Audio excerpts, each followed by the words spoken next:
اگر ان کے پیارے بھتیجے کی باتیں نہیں ہوتی تو کب کے اٹھ کر چلے جاتے۔ ان کی ایسی باتوں پر وہ ماضی میں کھونے لگے۔ ان کی بات پر ان کے آنکھوں کے آگے مریم اور اپنی معصوم سی نیلی اداس آنکھوں والی بچی کی شکل گھوم گئی جو 12 سال پہلے ان سے ملنے آئی تھی۔ کتنے آرزوئیں اور جذبے تھے ان کے اس کے معصوم چہرے پر، اور انہوں نے کتنی صفاقی اور بے دردی سے اسے اپنا ماننے سے انکار کر کے اس کے معصوم جذبوں کو پیروں تلے رون ڈالا تھا بیٹے کے غرور میں۔ پھر کیا ہوا؟ ایک وقت آیا وہ اولاد کے لیے ترس گئے تھے۔ انہیں یاد تھا جب معمولی سے بیماری نے ان کے بیٹے کی جان لے لی تھی۔ نہ ان کی جائیداد کام آئی، نہ ہی دولت اور شہرت۔ پھر ان دونوں میاں بیوی کی امیدیں بیٹی سے وابستہ ہو کر رہ گئی۔ کچھ نہ سہی اولاد تو تھی نہ، اور جب بیٹی بھی بیمار رہنے لگی تو ان کی بیوی ان سے پوچھتی کہ ہم سے کون سا گناہ ہو گیا جو اللہ ہمیں اس کی سزا دے رہا ہے، مگر وہ کیا بتاتے یہ سزا تو ان کے لیے تھی جس کے لپیٹ میں وہ بھی آ رہی تھی۔ وہ بے بس اللہ سے اپنے گناہوں کی معافی مانگتے تھے، مگر اب وقت گزر چکا تھا۔ مریم بیگم ان کے دیے ہوئے زخم لے کر دنیا سے جا چکی تھی، اور علیزے نے لوگوں کی دھتکاریں سن کر زندگی گزاری تھی۔ دونوں کو ہی اب واپس نہیں لا سکتے تھے۔ آخر انہوں نے بیوی کو سب کچھ بتا دیا اپنے ماضی کے بارے میں، جسے سن کر وہ چپ ہو کر رہ گئی۔ نہ شکوہ نہ شکایت کی۔ ان کے گناہ کی سزا ان کو اور ان کے بیٹے کو ملی۔ اپنے آخری وقت میں انہوں نے تیمور علی خان سے وعدہ لیا کہ وہ مریم اور علیزے کو ڈھونڈ کر ان کا اصل مقام دلوائیں گے، اور وہ تو خود اس دن سے بے سکون تھے جب سے علیزے کو دھتکارا تھا۔ ابھی وہ سوچوں میں نہ جانے کہاں نکل جاتے جب شبیر علی خان کی آواز انہیں ماضی کی سوچوں سے کھینچ لائی۔ تم اچھی طرح سے جانتے ہو میں روایتوں کا پابند اور اعلیٰ نسل و حسب و نسب کے متعلق کس قدر حساس ہوں، اور ہرگز نہیں چاہوں گا جسے وہ گند سے اٹھا کر ہماری پاکیزہ حویلی کے ماحول کو خراب کرنا چاہتا ہے وہ بہو کی حیثیت سے یہاں آئے۔ اسی لیے تم زیغم کے پاس جاؤ اور اسے سمجھاؤ جب اس قدم پر اپنے جان سے عزیز بھائی کو چھوڑ سکتا ہوں تو پھر وہ تو میری اولاد ہے، اور اگر میں نے اسے آگ کر دیا تو تمام زندگی نہ تو وہ میری زندگی میں حویلی میں قدم رکھ سکے گا اور نہ ہی میری زندگی میں حویلی کے کسی افراد سے مل سکے گا۔ یہ سب جا کر تم زیغم کو بولو گے۔ اگر وہ نہیں مانا تو پھر اس لڑکی کا ہی کچھ کرنا پڑے گا۔ کچھ دن چیخے گا، چلائے گا، پھر بھول جائے گا۔ ہم اس کی شادی سے بھی زیادہ خوبصورت لڑکی سے کروائیں گے۔ ان کے صفاقانہ حکم پر وہ لرز اٹھے۔ تیمور علی خان اچھی طرح سے ان کی ضد و ہٹ درمی فطرت سے واقف تھے۔ وہ یہ بھی جانتے تھے جو کچھ وہ کہہ رہے ہیں اس پر ضرور عمل کریں گے۔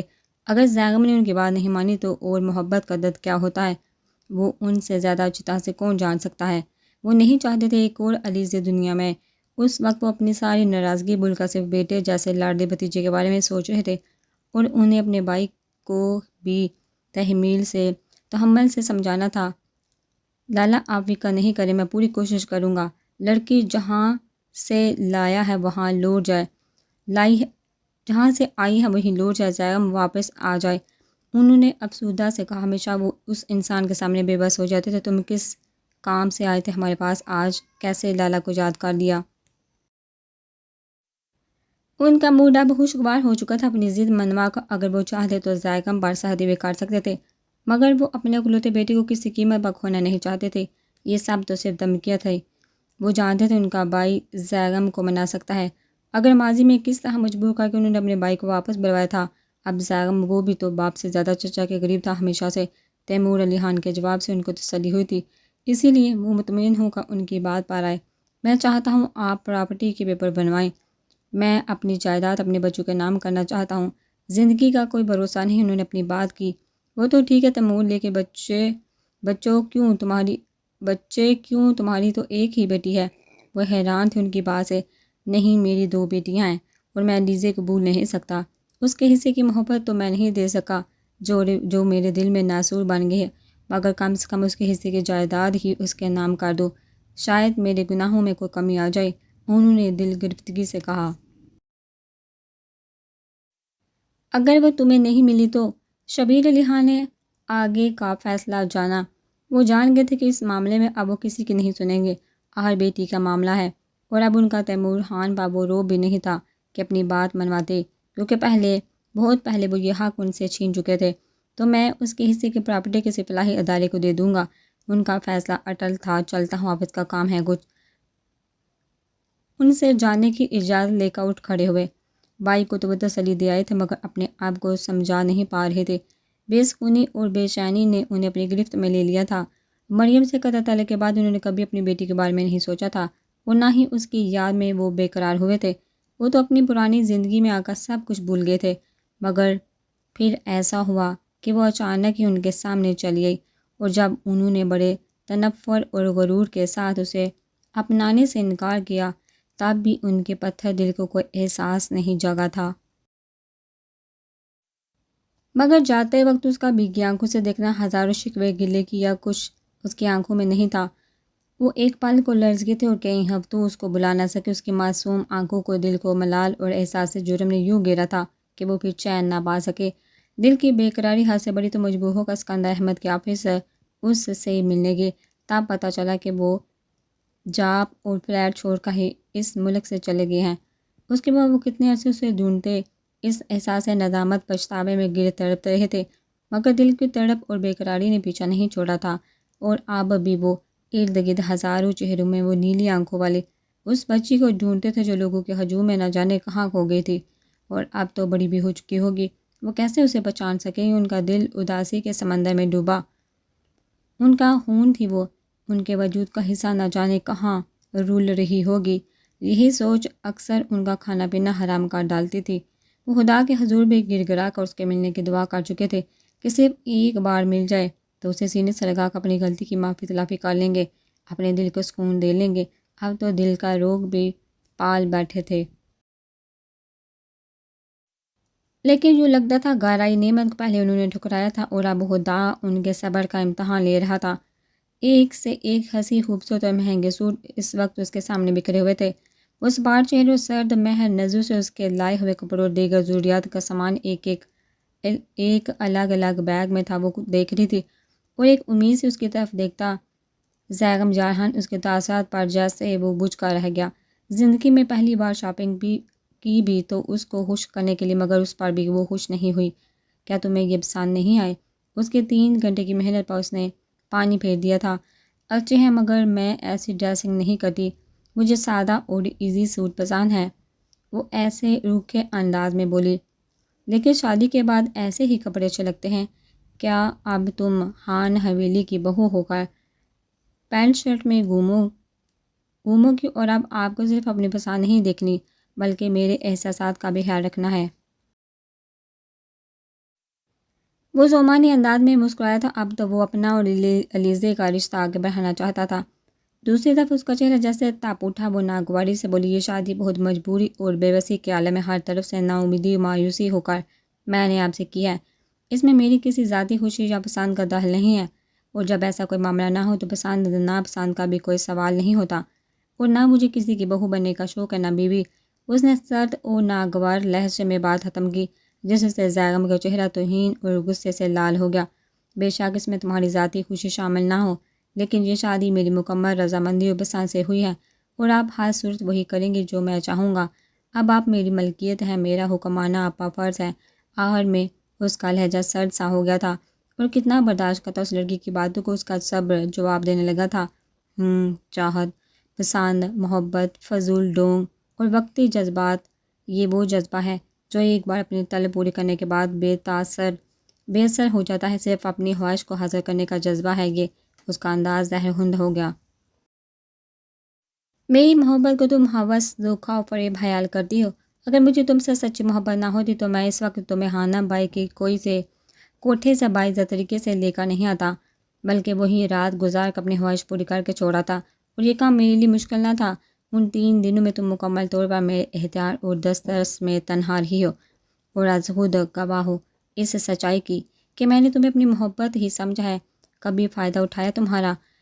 اور اگر میں تمہاری قربت حاصل کرتا تو یہ شرعی اور قانونی بھی حق تھا میرا کہ تم میری بیوی ہو۔ اس کا ضبط جیسے جواب دے گیا تھا۔ اس نے خود کو بڑی مشکل سے اسے تھپڑ رسید کرنے سے روکا۔ اس نے اپنے اٹھے ہوئے ہاتھ سے اسے شانوں سے مضبوطی سے تھام کر غصے سے داڑا۔ تم علیزے کا وجود تو علیزے کا وجود ہولے ہولے لرزنے لگا۔ اگر وہ اس کے ساتھ کچھ بھی کرتا تو کون تھا اس وقت اسے بچانے کے لیے؟ ہاتھ علیزے کو اس کا اٹھا ہاتھ علیزے کو خوف زدہ کر گیا۔ زیغم نے ایک نظر اس کے زرد ہوتے فاق چہرے کو دیکھا، پھر اسے برپا دھکیلتا کمرے سے نکل گیا اور وہ اپنی جگہ دم بہت پشیمان سی بیٹھی رہ گئی۔ انکل، آپ نے بھی ان لوگوں کی باتوں کا یقین کر لیا؟ عمر بے یقینی اور دکھ سے اسکندر احمد کو دیکھا بولا، جن کے چہرے پر ملال کے گہرے رنگ چھائے ہوئے تھے۔ عمر آج ہی لندن سے واپس آیا تھا، اسے یہ خبر ملی تو وہ غصے اور صدمے سے پاگل سا ہونے لگا۔ علیزے کو وہ اپنی بہن مانتا تھا، اب اس کے ساتھ اتنا سب کچھ ہو گیا، وہ کیسے برداشت کر لیتا؟ میں نے زاہد کے آنسو کے آگے مجبور ہو کر اس بچی سے منہ موڑ گیا، اور اب وہ نہ ملی تو خود کو تمام عمر معاف نہیں کر سکوں گا۔ اس لیے میں نے سوچ لیا ہے کل ہی کراچی جاؤں گا، اور جو غلطی ہو چکی ہے میں کراچی جا کر اس کی تلافی کروں گا، اور علیزے کا پتہ کرنے کی اور اسے ڈھونڈنے کی پوری کوشش کروں گا۔ وہ میری بیٹی ہے، کوئی کچھ بھی کہے۔ وہ فیصلہ کن لہجے میں بولے، ارے ایک بیٹی کا رشتہ تو اس نحوست ماری کی وجہ سے مشکل میں پڑا ہے، اب کیا چاہتے ہو دوسری کا بھی ختم ہو جائے؟ نصرت بیگم ان کے ارادے پر بلبلا اٹھی۔ سارا پلان چوپٹ ہوتا نظر آ رہا تھا، کتنی مشکل سے جان چھڑوائی تھی اسے۔ احتشام کے گھر والوں نے جو غلطی کی ہے میں وہ ہرگز نہیں دہراؤں گا۔ مجھے جس قدر تحریم پر یقین اعتماد ہے اسی طرح علیزے پر بھی ہے، فراز نے مضبوط لہجے میں سختی سے کہا۔ علیزے کے غائب ہونے کی خبر نہ جانے کیسے ارمان حیات کو مل گئی، اور اس نے اپنا بدلہ لینے کے لیے احتشام کے باپ کو بتا دی، اور انہوں نے اسکندر احمد کی فیملی کی طرف سے خاموشی اختیار کر لی اور کہا اگر علیزے اپنے باپ کے ساتھ گئی ہے تو ہی یہ رشتہ قائم رہ سکتا ہے، اگر وہ کسی اور کے ساتھ بھاگی ہے تو ہم یہ رشتے کو ختم کر دیں گے۔ ان کی اس سب باتوں کا اسکندر احمد کو بہت دکھ ہوا تھا۔ انکل آپ فکر مت کریں، میں آپ کے ساتھ کراچی چلوں گا، وہاں CIA میں میرا دوست ہے، وہ علیزے کو ڈھونڈنے میں ہماری مدد کرے گا۔ فراز نے ان کو تسلی دی۔ جیتے رہو، خوش رہو بیٹے، اگر علیزے مل کے تو میرے دل سے احساس جرم کا بوجھ اتر جائے گا، اور میں اس سے معافی بھی مانگ لوں گا کہ میں اس مشکل میں اسے تنہا و بے سہارا چھوڑایا تھا۔ انشاءاللہ انکل، مجھے پورا یقین ہے ہم علیزے کو ڈھونڈنے میں کامیاب ہو جائیں گے۔ میں ابھی کل کے لیے سیٹ بک کرواتا ہوں، فی الحال ہم دونوں کراچی جا کر اس کا پتہ کریں گے، آنٹی اور تحریم لوگ بعد میں آ جائیں گے۔ اس کے پر یقین لہجے پر وہ ایک بار پھر جی اٹھے۔ غم اور غصے سے جیسے اس کے اندر آگ جل رہی تھی، وہ اس کے خلوص اور محبت کو کتنا غلط سمجھتی تھی، اس کی سچائی اس کے لیے کتنی معنی تھی۔ اس نے زور سے وہ کتنی ہی دیر ریش ڈرائیو کرتا رہا، سوچ سوچ کر جیسے اس کا ذہن تھک گیا تھا، غصہ تھا جو کم ہونے میں ہی نہیں آ رہا تھا۔ آخرکار جب کئی گھنٹے بعد وہ ساحل سمندر کے سامنے کار رو کر بیٹھا، اس کا غصہ ختم ہو چکا تھا اور اس کی جگہ دل گرفتگی نے لے لی تھی۔ اب وہ آزردگی سے سوچ رہا تھا، اس کی غلطی کہیں نہیں تھی، اسی لیے اسے تو وہ حالات پیش آئے تھے، اور اس حالات میں اس کا اس قدر متنفر ہونا لازمی تھا۔ کیا کرے، یہ دل کوئی بہانہ ڈھونڈ ہی لیتا ہے محبوب کی غلطی اور برائی نظر انداز کرنے کی۔ اگر وہ اعتبار یقین کی منزل سے دور تھی تو اس میں وہ قصوروار نہیں تھی، اس کی زندگی میں لوگ ہی ایسے آئے تھے جو اس کا سہارا یقین اعتبار لے گئے۔ وہ علیزے کے ماضی کے بارے میں کچھ نہیں جانتا تھا، سوائے اس کے کہ وہ خان بائی کی نواسی ہے۔ اس سے زیادہ خانہ بائی نے کچھ نہیں بتایا۔ اب وہ دوسرے طریقے سے پتہ لگانا چاہ رہا تھا۔ خانہ بائی کی بیٹی کا نام نیلم تھا اور دوسرا نام مریم، مگر اسے اس نام کی کسی اور کا کوئی انفارمیشن نہیں ملی تھی، کیونکہ اسکندر احمد صاحب انفارمیشن ختم کروا دی تھی۔ انہیں خانہ بائی کا ڈر تھا اور وہ نہیں چاہتے تھے علیزے کا ان کا کچھ پتہ چلے، مگر علیزے کا چہرہ ہو بہو مریم سے ملتا تھا، جس کی وجہ سے وہ علیزے تک پہنچ گئی تھی۔ وہ کھلی ہوا میں خود کو پرسکون کرنے کی کوشش کر رہا تھا جب اس کا موبائل رنگ ہوا۔ اس نے کوئی توجہ نہیں دی، بار بار کال آنے پر اس نے بے دردی سے یس کر کے کان سے لگایا تھا۔ تیمور علی خان کی آواز سن کر چونک اٹھا۔ چچا جان، آپ؟ السلام علیکم۔ کیسے یاد کیا؟ وعلیکم السلام، جہاں کہیں بھی ہو سیدھے گھر پہنچو، مجھے تم سے ضروری بات کرنی ہے۔ انہوں نے یہ کہہ کر کال کاٹ دی۔ اب اس کا وہاں رکنے کا کوئی جواز نہیں تھا، اسی لیے وہ گاڑی میں بیٹھ کر نکل گیا۔ اس کا ذہن سوچوں میں گرفتار تھا۔ چچا جان نے اتنا ارجنٹ کیوں بلوایا؟ کہیں علیزے کی خبر بابا جان تک تو نہیں پہنچ گئی؟ ایسی خبریں چھپی نہیں رہ سکتی، اور وہ ہر طرح کے حالات کا سامنا کرنے کے لیے پوری طرح سے تیار تھا۔ اس نے سوچ لیا تھا پوری دنیا سے بھی لڑنا پڑے گا تو وہ علیزے کے لیے لڑے گا۔ میں نے ہاں لالا کا پیغام تم تک پہنچا دیا ہے، جو بھی فیصلہ کرو سوچ سمجھ کر کرنا۔ اگر تم ضدی ہو تو وہ تمہارے باپ ہیں، وہ کبھی بھی نہیں جھکیں گے، اور مائسان کبھی بھی ایسا فیصلہ نہیں کرنا جس میں بعد میں تمہیں پچھتانا پڑے۔ ان کی آنکھوں میں اداسی گہری ہونے لگی، دل کا درد جیسے اور بڑھ گیا تھا۔ انہوں نے مختصر اپنی ماضی کی کہانی سنا دی۔ زیغم یہ تو جانتا تھا کہ اس کے چچا لاہور پڑھنے گئے تھے تو کسی کی زلفوں کے اسیر ہو گئے تھے، اور اس کے لیے وہ کچھ سال گھر سے باہر بھی رہے تھے، مگر وہ یہ نہیں جانتا تھا انہوں نے شادی بھی کی اور بیوی اور بیٹی چھوڑ کر آئے تھے۔ یہ بات صرف تیمور خان اور ان کے بھائی جانتے تھے۔ ہر فیصلہ بابا جان کا ہی نہیں مانا جائے گا، کچھ باتیں ہماری بھی انہیں ماننی ہوگی، اور انہیں ہر قیمت پر علیزے کو بہت تسلیم کرنا ہوگا۔ زیغم کے پرجگین لہجے اور نام پر چونکے تھے۔ یہ نام ان کے لیے ہرگز اجنبی نہیں تھا۔ زیغم نے بھی جان بوجھ کر یہ نام لیا تھا تاکہ اس کو جو شک ہے وہ یقین میں بدل جائے۔ اسے اپنے چچا کا اور علیزے کا ماضی ایک جیسا لگتا تھا۔ جب ان کی خواہش کے خلاف بیٹی پیدا ہوئی تو وہ بالکل خوش نہیں تھے،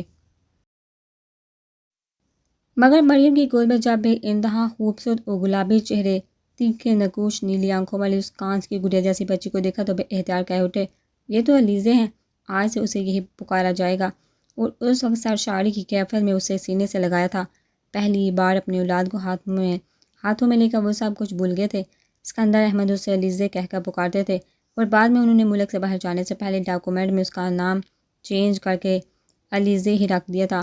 جب ہی آیا تھا کوئی اس کا پتہ نہیں لگا پایا، لیکن ہانا بائی علیزے کے چہرے سے اسے پہچان گئی تھی۔ تیمور علی خان نے سر جھٹکا کہ وہ ان کے علیزے کیسے ہو سکتی ہے، وہ تو مریم کے پاس ہے۔ آپ کہاں گم ہو گئے چچا جان؟ چلیے آئیے کھانا کھا لیں، اس نے اٹھتے ہوئے کہا تو وہ چاہتے ہوئے بھی اس لڑکی کے بارے میں نہیں پوچھ سکتے تھے جو ان کی بیوی کی حیثیت سے وائٹ ہاؤس میں رہ رہی تھی۔ اس کے نام نے انہیں بے چین کر ڈالا تھا۔ وہ فوراً اسے دیکھنا چاہتے تھے مگر یہ کر نہیں سکتے تھے، عجیب بے چینی ہو گئی تھی۔ دونوں نے خاموشی کے ساتھ کھانا کھایا۔ جب تیمور علی اپنے کمرے میں گئے اس وقت رات کے 10 بج رہے تھے۔ وہ وائٹ ہاؤس جا سکتا تھا مگر اس نے اپنا ارادہ ملتوی کر دیا اور کمرے میں آ کر LED آن کر کے بیٹھ گیا۔ علیزے کے رویے نے اسے بددل کر دیا تھا۔ وہ چاہتا تھا علیزے بھی اس کی کمی محسوس کرے، اسے بلائے۔ اس نے سوچ لیا تھا اب وہ خود سے اس کے پاس اس کے قریب نہیں جائے گا۔ وہ تقریباً 2 گھنٹے بے چینی سے خالی ذہن لیے نیوز دیکھتا رہا، مگر پھر بے اختیار ہو کر اٹھ کھڑا ہوا۔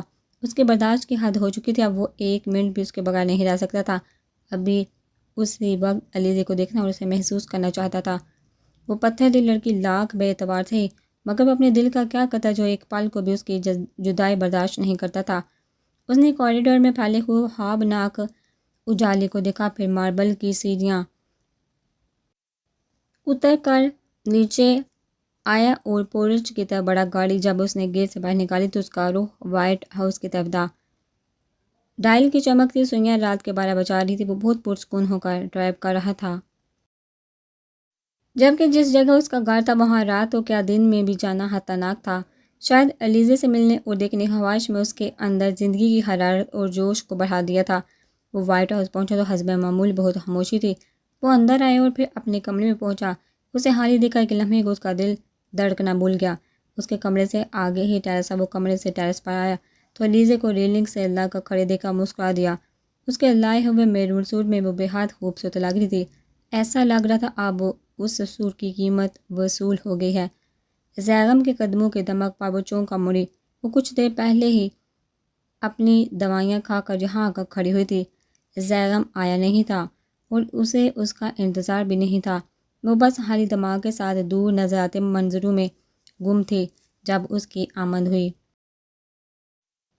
اس سوٹ میں تم بے حد حسین لگ رہی ہو۔ وہ چلتا ہوا اس کے قریب آیا اور بازو سے تھام کر اس سے اپنے قریب کرتا کھڑا ہوا۔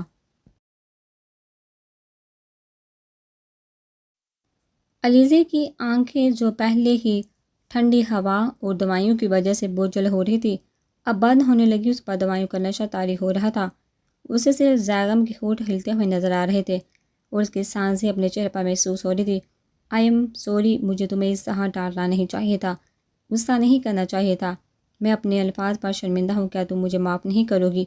وہ جو بڑے بڑے دعوے کر رہا تھا سب ڈرے کے ڈرے رہ گئے۔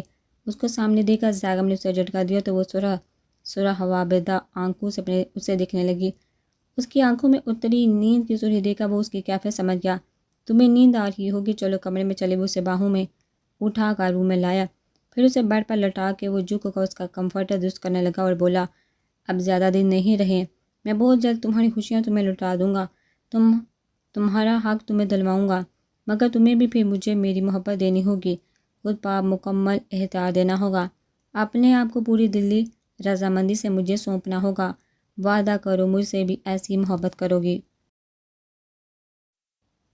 وہ تو کب کی سوچ چکی تھی، یہ پاگل دیوانہ اس کے بالوں میں ہاتھ پھیرتا خود سے ہی باتیں کیے جا رہا تھا، مگر کیا جانتا تھا جب تک اس کو زیغم کی محبت کا احساس ہوگا تب تک تو وہ خود ہی اسے بہت دور ہو چکا ہوگا۔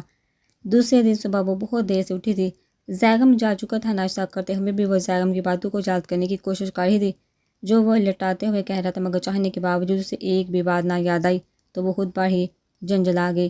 کیا ضرورت تھی ٹیبلٹس کھانے کی، اس کا ویٹ کر لیتی تو کیا جاتا، کیا پتہ کوئی ضروری بات ہو، اسے افسوس ہونے لگا۔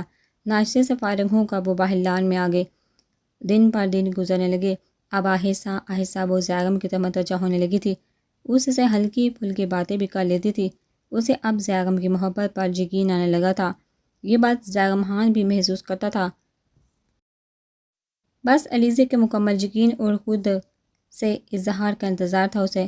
آج آریان کے ساتھ برائڈل ڈریس لینے آئی تھی، شادی سٹارٹ ہونے والی تھی۔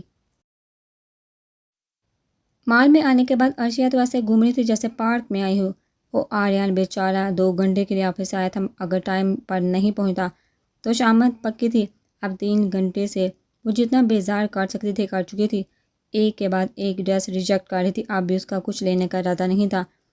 عرشیہ یار ہمیں آج ہی یہ ڈریس لینا ہے اور مجھے آفس بھی جانا ہے، تمہیں ڈیڈ کا پتہ تو ہے نا، آریان بے چارگی سے بولا، مگر یہاں پر کس کی تھی، کس کو تھی، اگر تمہیں اتنی ہی جلدی ہے تو تم واپس چلے جاؤ، میں خود پسند کر لوں گی۔ آریان فل نہرو کے موڈ میں تھا، جب سے شادی کی تیاریاں شروع ہوئی تھی، ایسے کیسے میرے بغیر لے سکتی ہو۔ آریان 3 گھنٹے ضائع کرنے کے بعد اب صدمے میں آ گیا تھا، پہننا کسے، مجھے یا تمہیں، دیکھنا تو مجھے ہے نا، بس یہ والا لے لو۔ اس نے عرشیہ کو ایک دوپٹہ سر پر اوڑھ کر چیک کرتے دیکھ کر کہا، ایکسکیوز می، یہ ڈریس پیک کر دے، میں یہ نہیں پہنوں گی۔ عرشیہ نے ضدی انداز میں کہا۔ آریان نے بل پے کیا، اس کا ہاتھ پکڑ کے کچھ بھی سنے بغیر باہر نکل گیا۔ مجھے بھوک لگی ہے، یہاں گاڑی روکو، ایک ریسٹورنٹ کو دیکھا، اسے حکم دینے والے انداز میں کہا، گھر جا کر کھا لینا، پھر میں تایا جان کو کال کر رہی ہوں۔ اچھا روکتا ہوں میری ماں، آپ اپنے سسر صاحب کو زحمت نہ دیں، آ جاؤ۔ ایک ریسٹورنٹ کے پاس کار روکا، اس کا ہاتھ پکڑ کے باہر نکالا، زیادہ ہیرو بننے کی ضرورت نہیں ہے، میں تمہاری کوئی گرل فرینڈ نہیں۔ عرشیہ نے آریان کا ہاتھ جھٹکا اور غرانے والے انداز میں اسے بولی، مگر آریان کہاں باز آنے والا تھا، کندھے سے تھام کر چلنے لگا، اب وہ پبلک پلیس میں کچھ زیادہ کر بھی نہیں سکتی تھی، سلگتی اس کے ساتھ چلنے لگی۔ عرشیہ نے اپنا بدلہ لیا اور خوب ٹائم لگا کر کھانا کھایا۔ گھر آ کر عرشیہ گاڑی سے اتر کر اندر چل گئی جیسے اسے جانتی ہی نہ ہو۔ اب آریان خود کو اپنے باپ کے غصے سے بچانے کے لیے کوئی بہانہ ڈھونڈتے ہوئے آفس کے لیے نکل گیا۔